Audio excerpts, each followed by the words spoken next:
So the sex, drugs, and rock and roll angle turns out to be extraordinarily fruitful. And I quite happened upon this accidentally, just like most things I happen upon.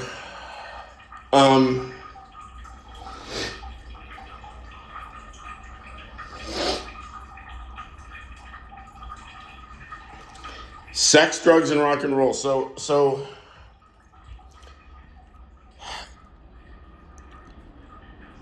what seems to have happened, if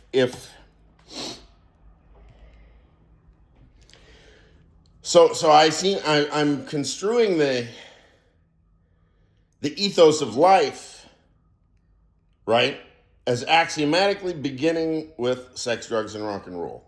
That's the way I've come to characterize it. That's the axiomatics of life. It's not the telos of life. The purpose of life is not sex, drugs, and rock and roll. That's the foundation. So the rock and roll part, I took care of first. Indeed, like, how is a young person supposed to proceed if they are not old enough yet to make decisions for themselves apropos drugs and or sex? Well, both. And then we don't really teach people how to do these things. People are supposed to just figure it out for themselves. But what kind of a life is it spending your entire life figuring out how to get your presuppositions right? Life is not about figuring out how to live life. It's about how to be excellent at living. Eudaimonia, living well. Nicomachean ethics. If you haven't opened it up recently,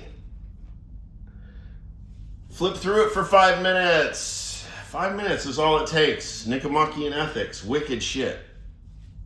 That's not the word for it. Wicked shit.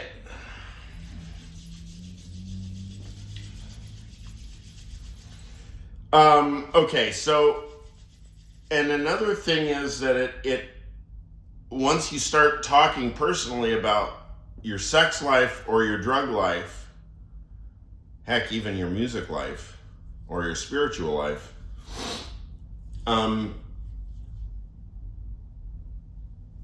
it can look like self-congratulation.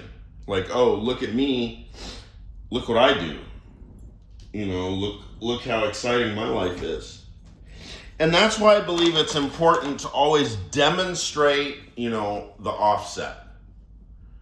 In other words, if in physics we say that there is no free lunch, whenever it is that you're explaining what your process or your experiment or your investigation is, if there's no free lunch, you have to tell us what it costs you. Because otherwise, what does it look like? It looks like grandiosity. I mean, what is grandiosity? You can have all the world, you can own all the world, and it won't really cost you anything. Now, I don't know if anybody can own the world, but as we know from rich tycoons and tycoon moguls, that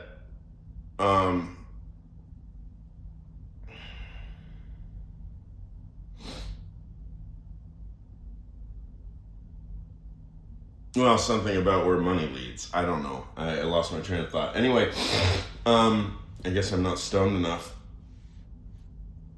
Okay, so really what I'm getting at here is that we would like, as humans, to be able to give each other advice. And we do give advice. It's almost built into the structure of language. Somebody shares something and then And then the only thing that anybody can really think of is, well, what should I tell this person advice-wise? Like, what do I think that the best advice for this person is? When in reality, you might be encountering somebody that's just trying to share some interesting results of an experiment. It's not a competition. I mean, it's the idea that maybe the particulars of the experiment that I've been running are different from the ones that you've been running. And so I would love to compare notes with people who have a functioning sex life. I mean, people who are in a sustained relationship, who enjoy their sex life together, and they've been together for like multiple years, and they can explain how it works. I mean, and you know, I can spot liars. I mean, if you say that you're happy with your sex life and you're not, you can't, you know, I know better. In other words, I can see through most sex talk just because I've been through the ringer so much.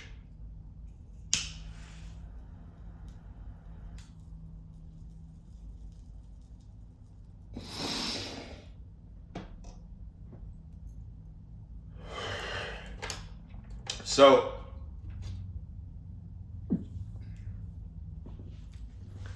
this is a story about sex and drugs.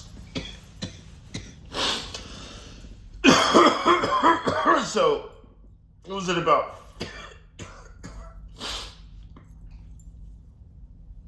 Okay, good. I could look it up exactly. It's sometime around 2014. Now, I had just decided. So I was working with a therapist named Joel Miller, a talk therapist who is also a psychiatrist.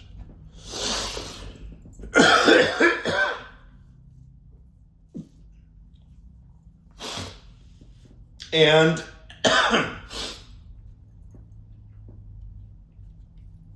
he was into relational psychology, Stephen Mitchell.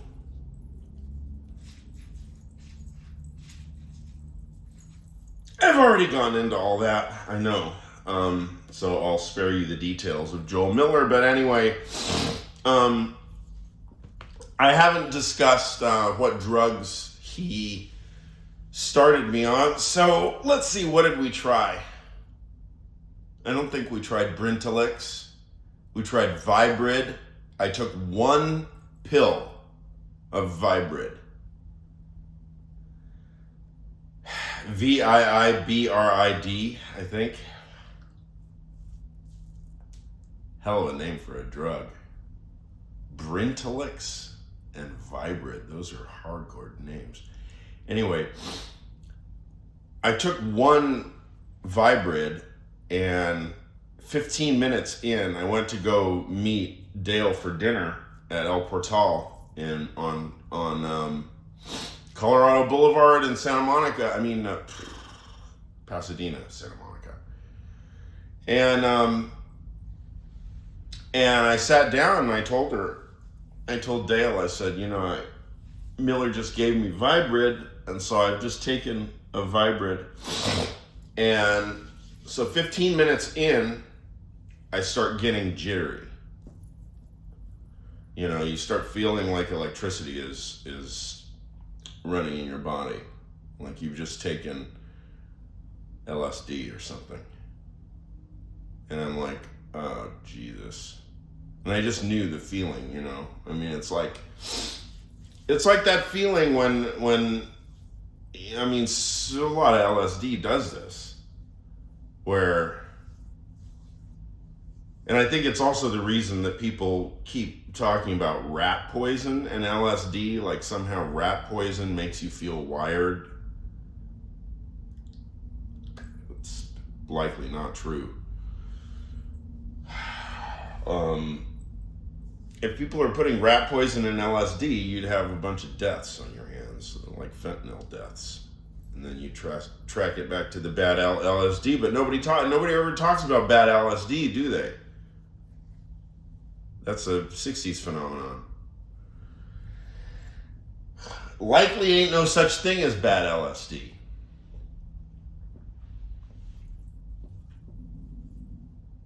I mean, look, it's a very small. I mean, the punch that the drug packs molecularly, LSD, a little bit goes a long way. We all know that. I mean, that's why you take a little tab of paper like that. You know, half a square centimeter of paper, and you get really wired. I mean, what other drug does that? Find another drug that has that much.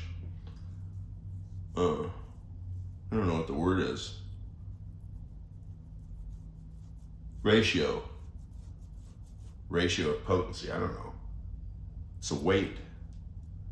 Molar weight. MOLAR. Molar weight. Probably. Molecular weight. Even just doing the molar conversions. You know, I mean, that's the reason that I failed chemistry. I mean, you set up these literally two ratios and you have to like flip one or whatever. I mean, it's like really fucking easy, and I never got it right. You know, there were always conversions. There was always like, what's the word? Not significant figures, but anyway. Chemists, you know what I'm talking about. You feel my pain. Or maybe you don't. If you're a chemist, maybe you haven't felt my pain. Okay. Now,